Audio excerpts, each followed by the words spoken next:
और डरना नहीं। कोई भी त्रिभुवन में नापक को पराजय नहीं दिखा सकता, ये बात पक्की समझ लेना। कभी भी हरि का एक स्वभाव है, कोई उनको गाली दे दे, अपमान कर दे, उनकी निंदा कर दे, वो पिता के समान सह लेते हैं, क्षमा कर देते हैं। लेकिन उनके भक्त का अपमान कर दे तो राम रोष पावक सो जरई। जो अपमान भक्त कर करई, तुम चुप रहना, तुम मत बोलना। जो अपमान भक्त कर करई, राम रोष पावक सो जरई। पलटू साहब कह रहे, नाम जापा कभी डरना मत, कभी भय मत करना और कभी लड़ना मत। हरि अपनो अपमान सह जन की सही न जाए। हरि का अपमान कर दोगे सह जाएंगे कैसे भी, वो बड़े कृपालु हैं, अनंत माताओं का प्यार रखते हैं, चल उद्दंडता कर ले। हरि अपनो अपमान सह जन की सही न जाए, जन की सही न जाए, दुर्वासा की क्या गति कीन्ही। महान तपस्वी, दूब का रस पीने वाला, बलकल की लंगोटी लगाने वाला, उनको यह भ्रम हो गया कि चक्रवर्ती सम्राट रानियों के बीच में रहने वाला मेरे से बढ़कर भजनानंदी कैसे हो सकता है। जाकर के कृत्या प्रकट कर दी उनका, अम्बरीश जी को कष्ट देने के लिए दुर्वासा जी के द्वारा प्रकट की हुई कृत्या भगवान के निज पार्षद सुदर्शन जी ने भस्म कर दिया और त्रिभुवन में दौड़ाया दुर्वासा जी को। अंततो गत्वा अम्बरीश जी के पैरों में गिरना पड़ा महान तपस्वी भगवत स्वरूप दुर्वासा जी को। जन की सही न जाए, दुर्वासा की क्या गति कीन्हा, और भुवन चतुर्दश फिरे सबे दुरियाए जो दीन्हा। सबसे पहले भाग कर गए भगवान शंकर की शरण में, क्योंकि भगवान शंकर के अंश से प्रकट हुए दुर्वासा जी है। भगवान शंकर ने कहा, मैं हरि का द्रोह करने वाले को तो विचार पूर्वक रास्ता बता सकता हूं, लेकिन हरिदास का, भगवान के भक्त का द्रोह कर दे, ये मेरी सामर्थ्य नहीं कि मैं इस समय सुदर्शन को प्रार्थना करके रोक सकूं या तुम्हें कैलाश में रख सकूं। तुरंत यहां से निकलो। सबे दुरियाए जो दीन्हा, ब्रह्मा जी के पास गए। ब्रह्मा जी ने कहा तत्काल निकलो, नहीं सुदर्शन चक्र अनर्थ कर देगा ब्रह्मलोक में। हरि के पास गए और कहा आपका एक व्रत है कि मेरी शरण में चाहे जितना बड़ा अपराधी आ जाए मैं कभी त्यागता नहीं हूं। तो भगवान ने कहा अपराधी कितना भी बड़ा चराचर जगत का हो मैं उसे शरण दे सकता हूं, लेकिन मेरे भक्त का अपराधी, उसके लिए कोई गुंजाइश नहीं। अब ये सुदर्शन मेरी आज्ञा में नहीं है। अगर अम्बरीश जी कह देंगे तो ये सुदर्शन शांत हो सकता, अन्यथा नहीं। भाग के अम्बरीश जी के ही चरणों में आना पड़ा। पाही पाही करि परे जबे हरि चरण न जाई, तब हरि दीनी जवाब मोर बस नाही गुसाई। मोर द्रोह करि बचे, करो जन द्रोहक नासा, माफ करे अम्बरीश बचोगे तबई दुर्वासा। मेरा अपराध कर दे तो मैं क्षमा कर सकता हूं, भक्त का अपराध कर दे तो नहीं। इसलिए जाओ, अगर अम्बरीश जी क्षमा करें तो क्षमा हो सकती है। तो पलटू द्रोही संत कर तिन्हे सुदर्शन खाए, हरि अपनो अपमान से जन की सही न जाए। इसलिए निर्भय निश्चिंत होकर के निरंतर नाम जप करो। श्रीपाद प्रबोधानंद जी कह रहे मत करो, ऐसा कोई कर्म मत कर जिससे तेरी दुर्गति हो जाए। नावद, ऐसी कोई बात मत बोल जिससे तेरे को अपराध लग जाए। ये वाणी है अमोल, बहुत विचार पूर्वक बोलना चाहिए। विस्मराशेष दृश्यम, भगवत प्राप्ति का स्वरूप है कि संसार और शरीर की याद न रह जाए। क्या कर, स्मर मिथुन महस्तत् गौर नीलम स्मरार्थम। जिनका स्मरण करना परम मंगलमय है, ऐसे श्यामा श्याम गौर श्याम जोड़ी का स्मरण कर। संसार के संपूर्ण भोगों का विस्मरण हो जाए। कुछ मत बोल अपराध करने वाली बात, कुछ मत कर अपराध करने वाली क्रियाएं। सदैव गौर श्याम प्रिया प्रीतम का स्मरण कर। बहुजन समवाया दूर मुद विजया ही, बहुत लोगों से मिलना छोड़ दे।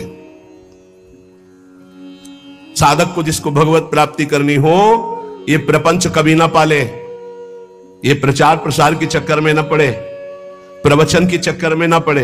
हमारी प्रार्थना मान लेना, भगत के चक्कर में ना पड़े, पहले भगवान के चक्कर में पड़े। पहले भगवान के चक्कर में पड़कर माया चक्कर से मुक्त हो, फिर भगवान जो करवावे उनकी इच्छा की बात है। उपासक बिल्कुल सावधान रहे, तब तक मौन का आश्रय ले जब तक भगवत प्राप्ति न हो जाए। किसी के पास बैठने की बिल्कुल जरूरत नहीं है। चार उपासक बैठकर परस्पर बोधयंतः भगवत चर्चा कर लो, वो बात ठीक है, लेकिन दूसरे को उपदेश देने की गलती मत करना, नहीं तो फंस जाओगे। उपदेश देने की सामर्थ्य गुरुदेव जब आज्ञा करते हैं और वो भगवत प्राप्त हो जाता है तब, अन्यथा नहीं। अन्यथा तो जो तुम उपदेश करोगे वही तुम्हारे में प्रश्न आ जाएगा, फेल हो जाओगे। कह रहे बहुजन समवायाद दूर मुदविज्जयाहि, बहुत लोगों से मिलना जुलना, उनको उपदेश करना बंद कर दे साधक। भगवत प्राप्ति करने के लिए पहले मौन का आश्रय लेकर अपने को बिल्कुल किसी काम का साबित ना होने दे। बिल्कुल अक्षर अक्षर समझ लो, अपने को महान साबित मत करो, महान होते हुए भी अपने को अगला पगला साबित करो। चोरी चोरी चुपचाप निकल जाओ, कोई जान न पावे तुम्हारे पास भजन रूपी धन है, और भगवान को प्राप्त कर लो। फिर वो जब प्रकाशित करेंगे फिर कोई तुम्हें परास्त नहीं कर सकता। बिस्तरे सब जग विमल कीरति, साधु संगति ना टरे। दूर मुदविज्य, दूर रहो इस समाज से। ये महापुरुषों के आदेश है, उनको समझो, दूर रहो। क्यों कह रहे हैं? क्योंकि अभी राग मिटा नहीं, आसक्ति मिटी नहीं, फिसल जाओगे, वहीं पहुंच जाओगे। जो छोड़ने के लिए निकले थे उसी में रम जाओगे। अपने चित्त को चित्तचोर प्रभु के चरणों में निरंतर चिंतन में लगाने के लिए बहुजन समवायाद दूर मुदविज्जयाहि, बहुत समाज से मिलना जुलना उपदेश करना है सब बंद कर दे साधक। अपने चित्त को प्रभु में लगाए और अपने को प्रकाशित ना होने दे। भगवत रसिक जी ने भी कहा है, मौन रहे, जब बोले तो हृदय की ग्रंथि खोले, इतनी सामर्थ्य हो, हृदय का परिवर्तन कर दे। जिसके सामने बोले उसका जीवन परिवर्तित हो जाए। ये सिद्धों में होता है, क्योंकि वो उसी में रमण करते हैं।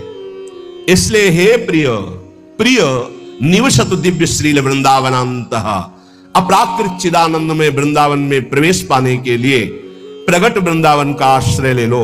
यहां आते जाते रहो या यहां वास करो, सत्संग सुनो और उसे अपने जीवन में उतारो। जब उपासक इस तरह की रहनी में रहता है तो उसकी दशा क्या होती है, श्रीपाद वर्णन करते हैं।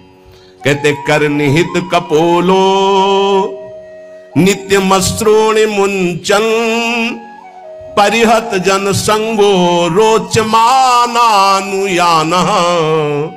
प्रतिपद बहुलार्त्या राधिका कृष्ण दास से, वसति परम धन्य कोपि वृंदावनेस्मिन्। कोपि कोई बिरला ऐसा। कैसा? प्रथम से संगम त्यक्त्वा, सब संग का त्यागी, साधु संग का अनुरागी, माताओं बहनों की तरफ या प्रतिकूल शरीरों की तरफ काम भोग रूपी पिशाच से बिल्कुल दूर।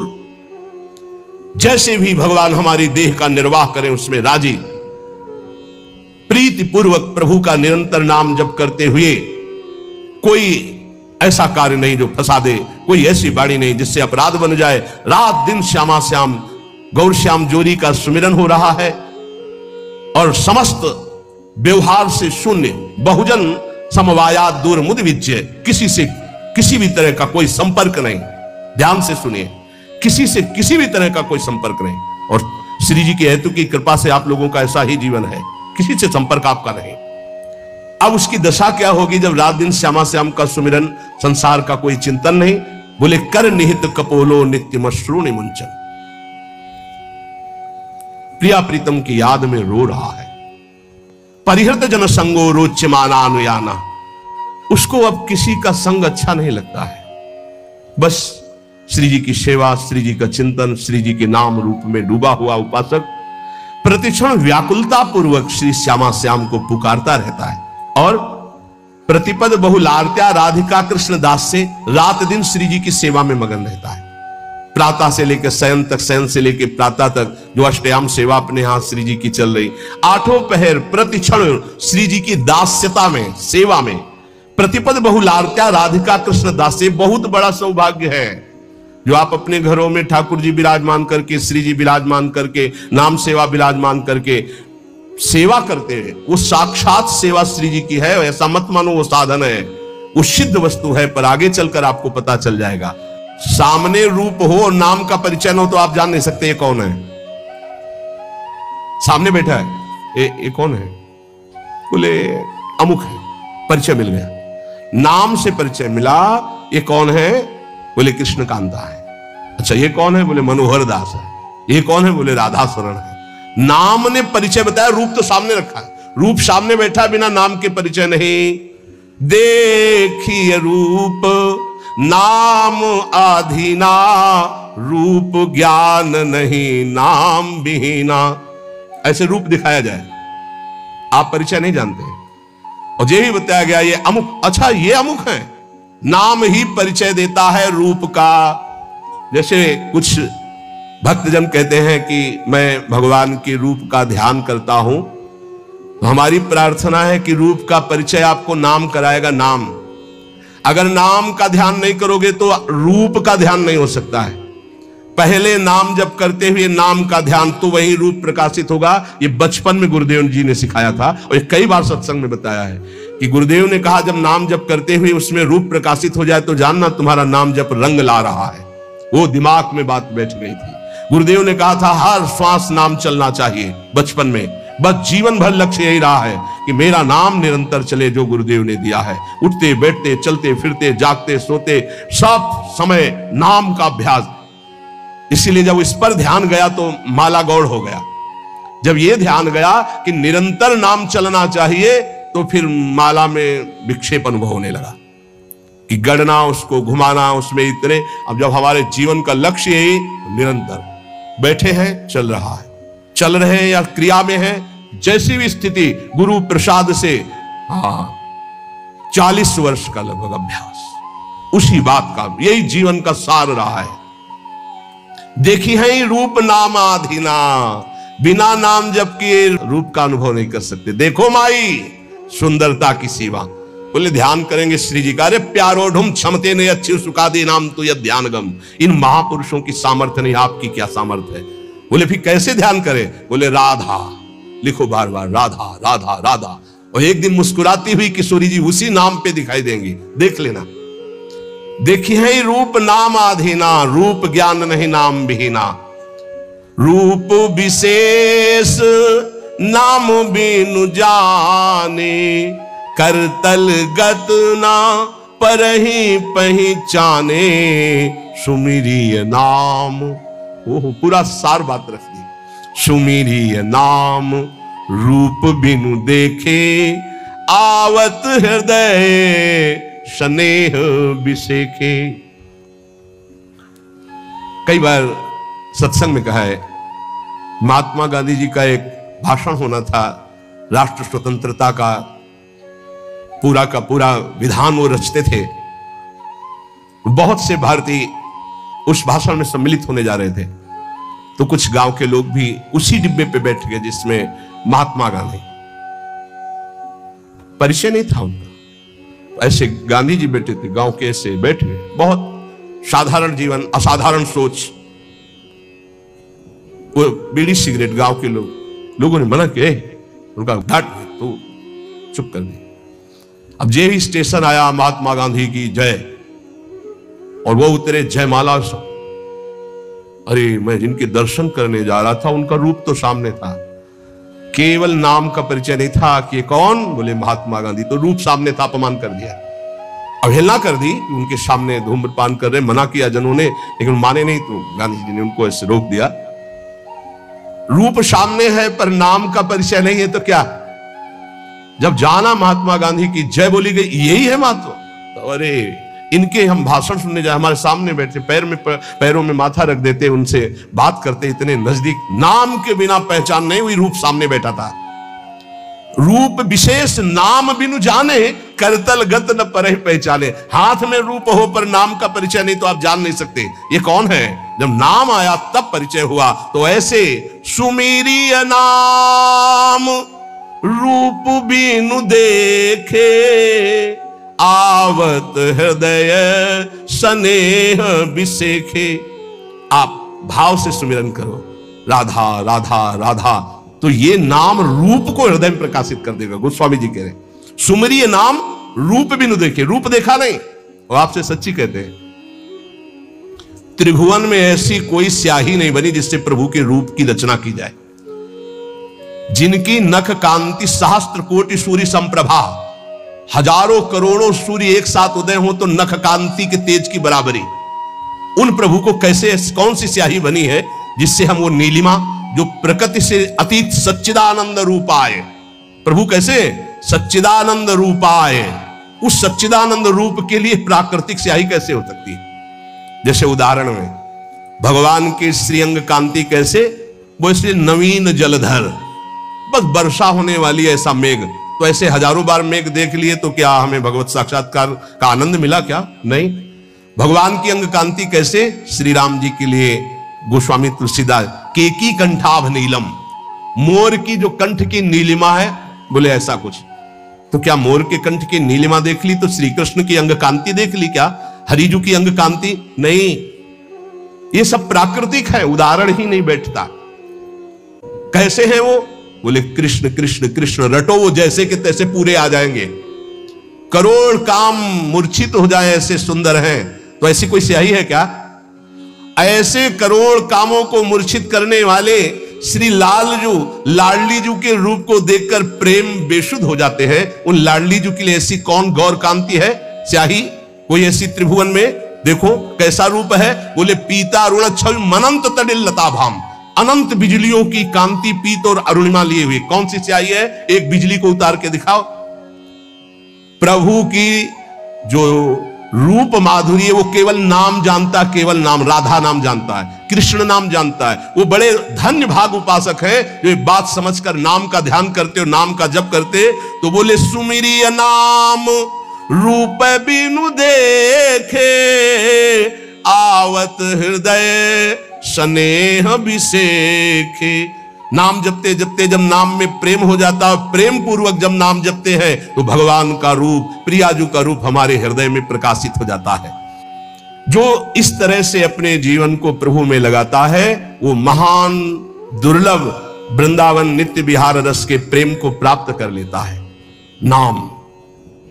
नाम के समान सिर्फ नाम है। जहां नाम गया तो नाम ही ऐसे आता है जैसे स्वामी के पीछे सेवक चलता है। स्वामी जहां जाता है वही सेवक पहुंच जाता है।